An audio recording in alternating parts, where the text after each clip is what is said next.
Ladies and gentlemen, boys and girls, this the news beat presented to you by ladies like and Jess Sentino. Follow the beat from the studio to the street. Info with the flow keeps you sharp and in the know. Sit back, relax, enjoy the news. Follow. The Me Too campaign almost broke the internet. All across the world, people wrote in response to it. One by one, posted hashtag Me Too with a story of what they saw or went through. This movement started long ago with Rwanda, the social activist who put the hashtag to work. It was a way to speak against sexual harassment. See, most women who speak about assault are either ignored or told it was their fault.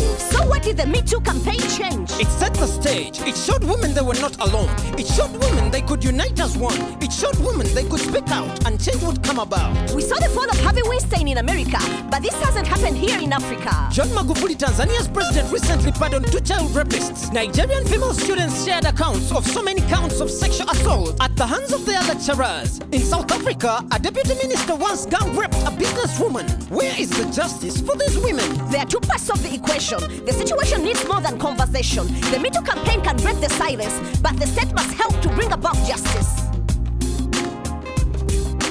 Sexual assault and violence only gets worse with silence. And the fear here in Uganda is that speaking means you face stigma. Or you face the fact that most people believe that sexual violence is what women deserve. So how do you fight violence against women when those who report it are only 1 in 10? Peripheral Vision International tested a solution together with Innovation for Poverty Action. They made short videos directed by Mariam Dagire, and the clips had a special message to relay. They depicted deadly violence by a husband towards his wife, a clear threat to her life.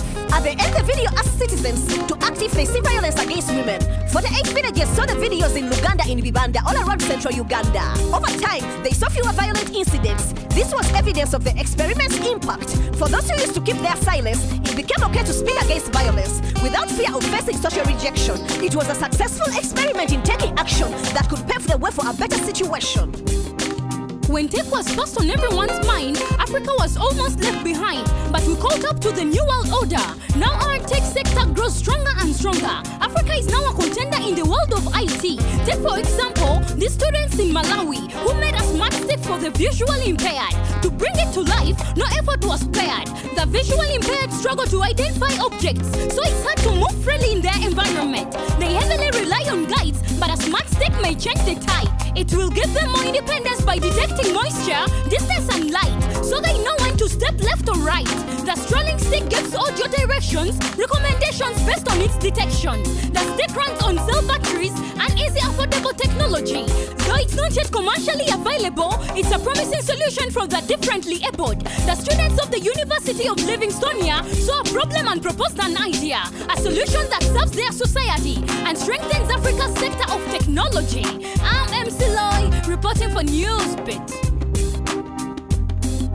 Oh no! What's wrong? My phone is broken. Maybe I can sell some parts for cash. The rest will end up in the trash. You know it's a tragedy. A pile of electronic waste is growing constantly. In 2017, a UN report estimated there was 44.7 tons of e-waste globally. What? This problem is serious. Isn't e-waste also dangerous? It sure is. E-waste contains hazardous materials which can damage human health. Developing countries are extra vulnerable because they import devices that are cheap, broken, or not durable.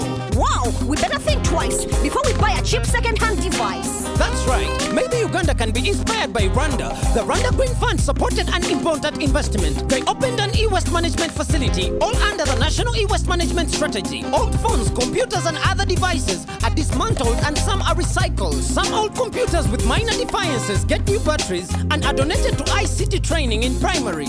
And materials that are valuable like copper and aluminium are sold to Japan, which generates income. The e-waste facility has another great benefit. 1,000 green jobs are created. Every year, the facility is able to handle 7,000 tons of e-waste. Seems like a good way of handling environmental challenges they face. As for Uganda, we might have to wait. The facility was $1.5 million investment. Would that be something we can expect from our government? That was the news on the beat. Next week will be another hit. Still ladies like and Jess Sentino, reporting live and direct with love and respect. Follow the beat, follow the beat, follow the beat, follow the beat. Yes, follow the beat.